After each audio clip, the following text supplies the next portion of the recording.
Welcome to the Alcohol Minimalist Podcast. I'm your host, Molly Watts. If you want to change your drinking habits and create a peaceful relationship with alcohol, you're in the right place. This podcast explores the strategies I use to overcome a lifetime of family alcohol abuse, more than 30 years of anxiety and worry about my own drinking, and what felt like an unbreakable daily drinking habit. Becoming an alcohol minimalist means removing excess alcohol from your life so it doesn't remove you from life. It means being able to take alcohol or leave it without feeling deprived. It means to live peacefully, being able to enjoy a glass of wine without feeling guilty and without needing to finish the bottle. With science on our side, we'll shatter your past patterns and eliminate your excuses. Changing your relationship with alcohol is possible. I'm here to help you do it. Let's start now. Well, hello and welcome or welcome back to the Alcohol Minimalist Podcast. With me, your host, Molly Watts, coming to you from, we're going to go with a drippy Oregon. I couldn't find a good synonym. I didn't run out of synonyms for wet, rainy, dreary. It's April. And April showers bring May flowers, right? So that's what's going on here in Oregon. We got lots of April showers, and it's just that kind of dreary gray wet that happens in the spring. Well, it happens often in Oregon. Let's call a spade a spade. How are you all doing? Welcome to the show. Welcome back. And it is April 7th when this is dropping. That is right at the beginning of Alcohol Awareness Month. And I mentioned it last week, but we are headed into this month being Alcohol Awareness Month. And over the course of the podcasts this month on Mondays, I'm going to be talking about some conversations around alcohol or a drinking habit that might not be what you expect or what you need to work on to change your drinking habits. But it's an important conversation and increasing awareness. I say it all the time. You cannot change what you cannot see. We have to become aware of how things, other than just the fact that we like the taste of alcohol or we enjoy having a nice glass of wine with our meal, or things that we tell ourselves we think are perpetuating the habit. We want to be willing to take things a little deeper. And this is really what I want to focus on during Alcohol Awareness Month. The Alcohol Awareness Month national program started decades ago, and it was really because of the recovery industry. And it was about increasing the problematic use of alcohol. So alcohol use disorder, they called it alcoholism back then. And it was about how it impacts people around you and the families, and just overall increasing awareness of alcoholism as a problem or as something that people would want to potentially go into recovery for. And while that is certainly something that continues to be important, that's not what we're going to be talking about here on the show in terms of what I believe is important for awareness around alcohol. And today, I want to talk about something that I think is really critical for anyone who is trying to change their relationship to alcohol, and that is understanding your drinking patterns and especially emotional drinking. Right. Did you even know there was such a thing as emotional drinking? And more specifically, you might be emotionally drinking or be an emotional drinker and not even realize it. And I'm going to start off and give a shout out to one of the coaches that I really am always inspired by, and that is Corinne Crabtree and her podcast, Losing 100 with Corinne.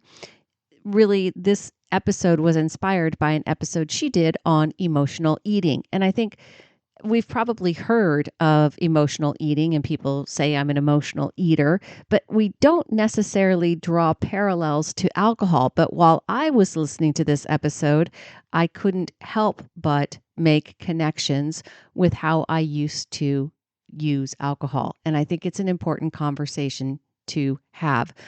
I would love for you to go, and I will link it in the show notes.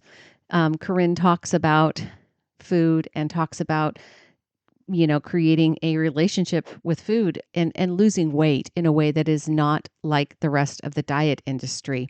And her talk about emotional eating was very grounded and relatable, as she always is, in my opinion. And what I got out of it, the nuggets that I got out of it, I really wanted to translate into a conversation here around drinking. And, I'll just say that I listen to a wide variety of different podcasts, different audiobooks, different content creators. And I want you to think about the idea that really just taking nuggets away from whatever you're listening to is really the goal, I think, for most people. Whether or not you start listening to something is, I guess, dependent upon whether you're looking for help with that specific area. And like I said, you might not listen to Losing 100 Pounds with Corinne because you might not be interested in changing your diet or you don't have a weight issue. And that's totally cool. I listened to Corinne for a long, long time because she comes from the life coach school, and I actually just have mad respect for her as a business person. And I follow her sometimes and listen to her, the ways she does things and what content she's delivering. And something that I really think is important is how consistent she is over time with her messaging. And this particular episode, like I said, when I listened to it, I was like, oh, there's so many good parallels there, and I really want to share them. So in this episode, we're going to explore what emotional drinking, how I'm labeled, or what I define that is, and what it really isn't. I'm going to talk about the subtle ways that emotional drinking might be showing up in your day-to-day life, because you might not believe you are an emotional drinker, but I want to double check that with you. I want to talk about the mental load, the habit loops, the reward beliefs that we carry, those alcohol core beliefs to some degree, and how you can begin to disrupt the pattern and respond to your emotions in more supportive ways. And building emotional resilience, that is something I talk about often. It is really foundational for changing your relationship with alcohol, but ultimately changing your relationship with yourself. So let's dive in. Now, I would say that most people, when I talk to them about their drinking habits, they bring up everything that has nothing to do with emotions. And they don't picture themselves as emotional drinkers because they often see that or conjure up a picture in their heads about someone breaking down, crying into their drink after a breakup, the messy drunk, right? Or someone drinking to blackout after a crisis. And that picture is dramatic, yes, but it is not typical, and that's not exactly on a day-to-day basis what I'm talking about. The truth is, if you are drinking to alter or avoid how you feel, then that is emotional drinking. If you pour a drink to relax, to reward yourself, to feel better after a hard day, or to cope with boredom or stress, then emotions are driving your drinking. And that doesn't mean that anything is wrong with you. And, Corinne said about her emotional eating episode, she said, you don't have to be broken. You just have to be human to experience this. Right? So it's very normal, first of all, to be an emotional drinker. And in one of the most powerful things that came to me out of Corinne's episode on this was a talk around secret eating. And that was around women, maybe to typically like maybe moms who, after the kids are in bed, that's when they finally get to do their own thing. And they eat potentially not because they're starving, but because it's the only time of day that no one else needs them. It's not really about the food. It's about having a moment for yourself, right? And that same pattern happens with alcohol.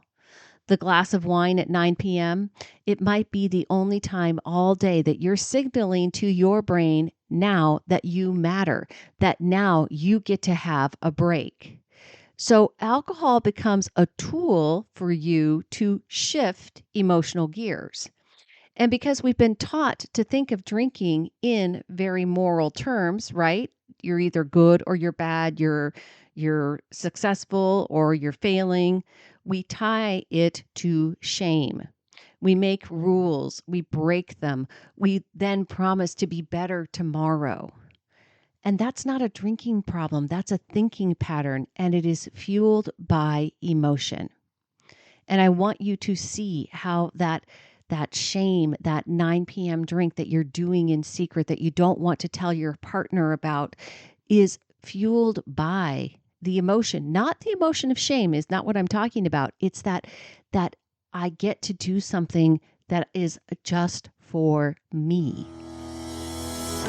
Just a quick break to talk with you more about Sunnyside.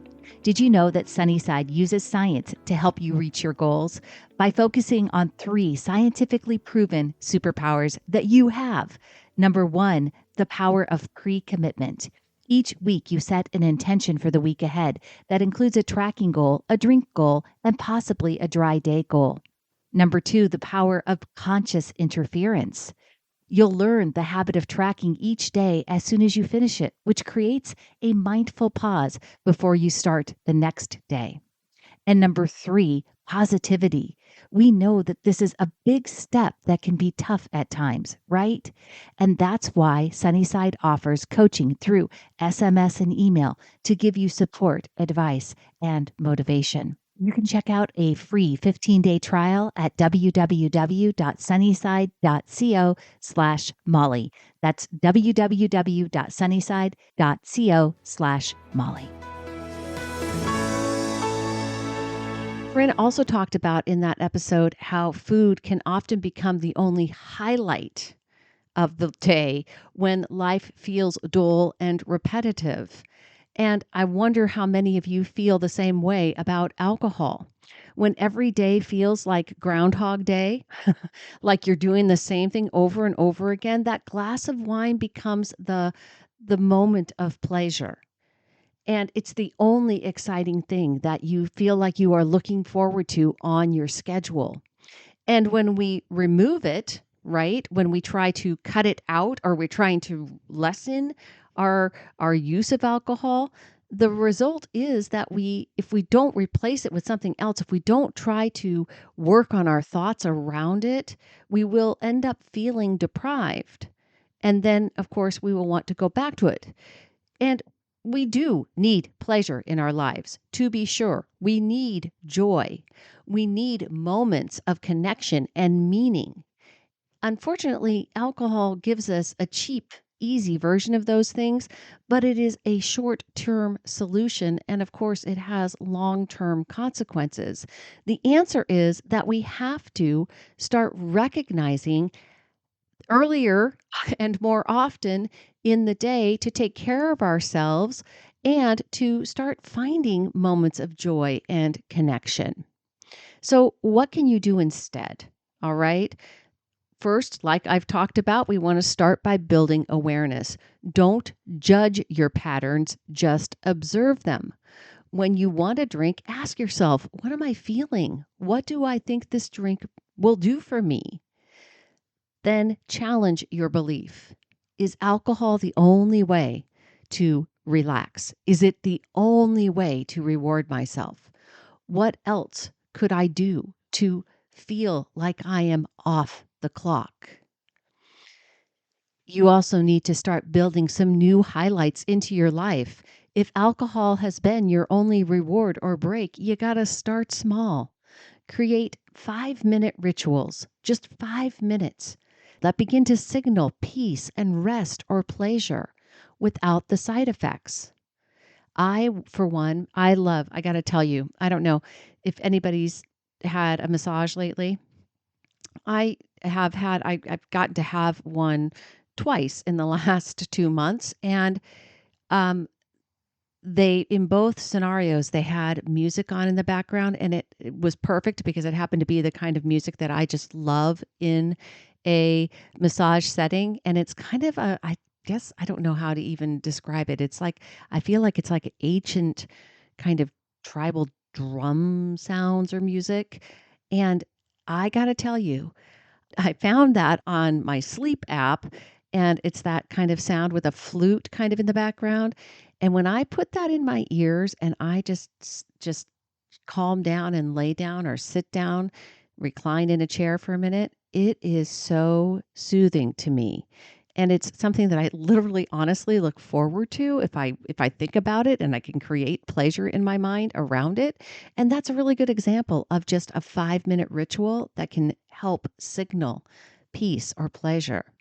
And this is how we slowly retrain the brain, right? We show it that peace, joy, and relief are possible without alcohol. Here is a gentle takeaway for today's episode for Alcohol Awareness Month. If you've never thought of yourself as an emotional drinker, maybe now's the time to ask that question. Emotional drinking doesn't have to look dramatic. It doesn't have to look like crying into your drink. It just has to serve as a way to avoid, to numb, to reward, or cope. And especially I want to point out to my boredom drinkers. All right. Boredom is a feeling. And if you are trying to escape boredom by drinking, then you are, by definition, still an emotional drinker. And that's okay, right?